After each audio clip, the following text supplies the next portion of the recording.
Bonjour à tous, aujourd'hui on se retrouve dans une nouvelle vidéo où je vais vous montrer comment monter votre ordinateur. Alors cette vidéo c'est une illustration de la page monter mon PC sur mon site internet commentfairemonpc.fr qui sera dans la description. Alors tout d'abord j'ai pris une carte mère, donc tous les composants d'ailleurs sont des anciens composants, hein. Je ne me suis pas tellement embêté à prendre des composants récents parce que j'ai que cela et j'ai pas envie d'endommager mon ordinateur principal parce que ça ce sont des composants qui sont HS, enfin la carte mère est HS, donc je préfère prévenir que je sais que cet ordinateur ne fonctionnera pas. La carte mère c'est une Intel Desktop Board, donc c'est une ancienne carte mère, hein. C'est un truc pour les anciens chipsets avec de la DDR3, c'était une bonne carte mère à l'époque, surtout pas pour du gaming, mais surtout pour de la bureautique. On pouvait s'en servir pour du gaming, mais bon, voilà, c'était pas fait pour. Ensuite, le processeur c'est un Intel Core i3, alors je sais plus la référence, et sur les anciens Core i3 comme ça, la référence est clairement illisible, donc je vais pas essayer de la lire parce que ce sera honnêtement de la perte de temps. En média de stockage, donc c'est un Toshiba de 1 Tera que j'ai récupéré dans un ordinateur portable.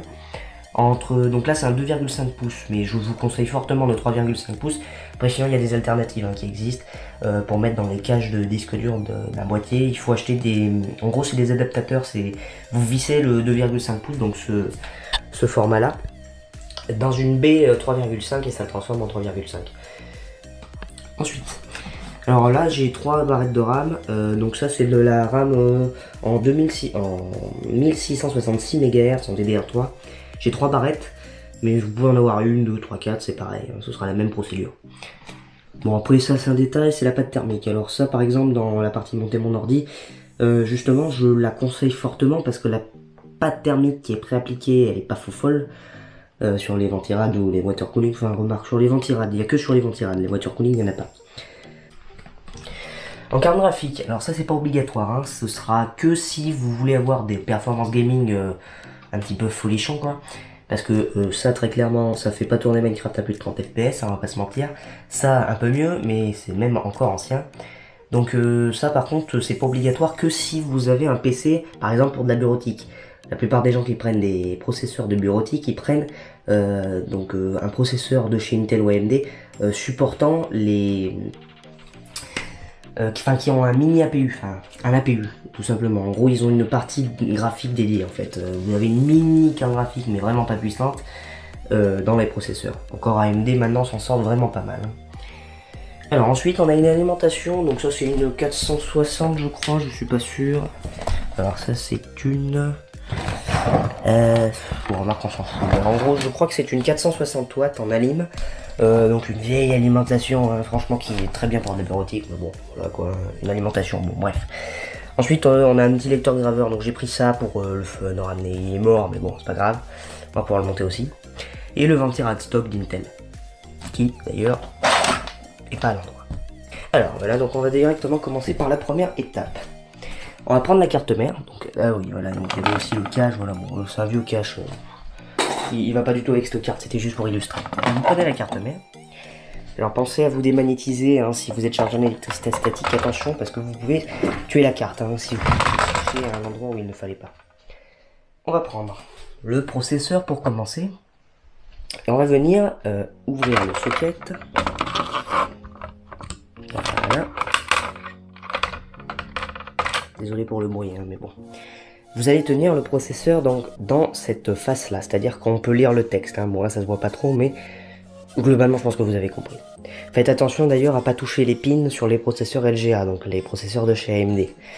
Parce que la différence c'est que les pins sont sur la carte mère pour les processeurs Intel et chez AMD c'est l'inverse. En gros les pins sont là et vous avez des petits cercles à l'intérieur qui permettent d'accueillir les pins quand vous enfoncez. Si vous l'avez laissé, normalement il devrait sauter tout seul, sinon vous pouvez l'enlever. Pas très grave. Alors pour la deuxième partie, on va prendre la RAM. Donc que vous en ayez 3, ça je l'ai déjà dit, mais que vous en ayez 3, 4, 5, bon, 5 encore. Voilà, faut une grosse carte. Ben là, on va les placer sous la forme du dual channel. Alors ça c'est important, mais je préfère quand même le dire. C'est juste que si vous ne le connaissez pas, je l'ai expliqué sur mon site d'ailleurs, sur la partie RAM de les composants d'un ordinateur. Simplement vous allez regarder, donc la plupart du temps ça se trouve ici. Donc là ça indique pas ça, mais en gros, ici normalement sur les cartes mères récentes et modernes, vous avez les indications de quels sont les slots prioritaires. Donc c'est là, si vous avez 2 barrettes, il faudra les mettre là. Parce qu'en fait, vous allez bénéficier d'une technologie qui s'appelle le Dual Channel. Alors je ne vais pas faire le topo de ce que c'est dans cette vidéo, mais en abréviation, c'est une technologie qui va rassembler 2 puissances de RAM pour en gros la dupliquer. En gros, votre RAM ira un peu plus vite.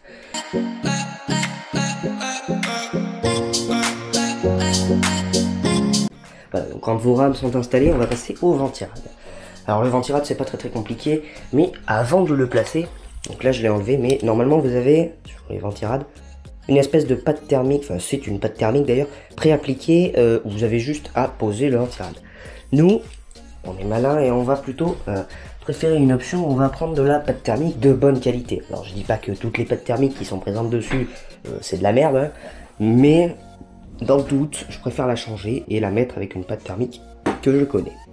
Alors pour les processeurs en forme de carré, donc comme ça, il va falloir que vous mettez un grain de riz au milieu du processeur. Alors soit vous choisissez de l'étaler par vous-même, soit moi ce que je fais c'est juste je pose le ventirad dessus, ça s'étale très bien.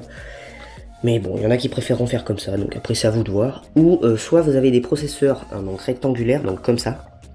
Ils seront plus, pas énormes, mais genre ils seront pas dans ce sens-là, le rectangle, mais plus vers le haut. Ça, c'est les 12e gènes d'Intel. Donc là, c'est les dernières normes. Si vous regardez cette vidéo plus tard, c'est possible que de nouvelles générations soient sorties, encore plus différentes que celle-là. Mais là, on se concentre sur les générations actuelles. Donc là, c'est une ancienne génération, ça doit être une 3000, donc ça c'est très vieux. Hein. Et vous allez mettre un grain de riz. Alors, je vais juste regarder, voilà, un grain de riz, pas plus grand que ça. Et vous allez le laisser. Quand c'est bon, vous allez juste prendre votre ventirad et vous allez venir le placer.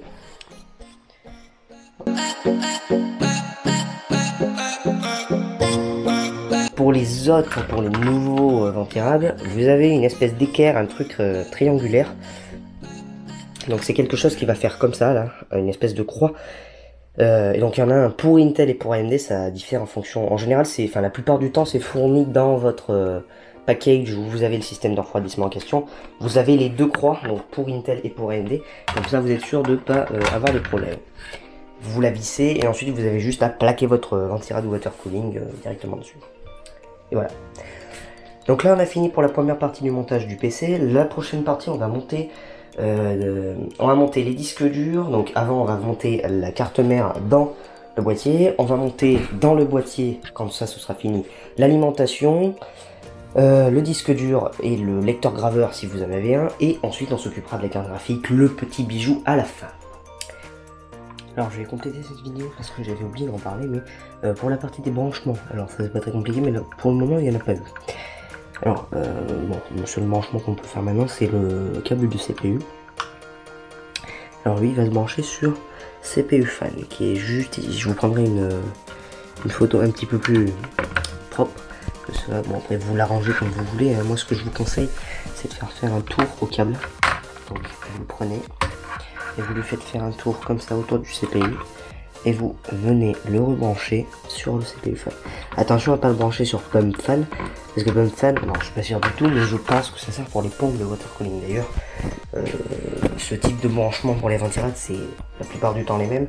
Par contre, si vous avez des ventirad ou des water cooling avec du RGB sur les ventilateurs, les câbles, il y en a de plus en plus. Alors là, il va falloir vous référer au manuel de votre carte mère pour le brancher vous-même. Vous ne pourrez pas le dire pour tout le monde, vous le comprenez bien. Mais là, ce sera un petit peu à vous de vous débrouiller. Je vous ai montré pour le branchement du ventilateur dans la plupart des cas. Par contre, si vous avez du RGB, bah là... Et bien, c'est là où je vais vraiment mettre fin à cette vidéo. Alors, j'espère qu'elle vous aura plu et on se retrouve dans la prochaine vidéo où je vais vous montrer la deuxième étape.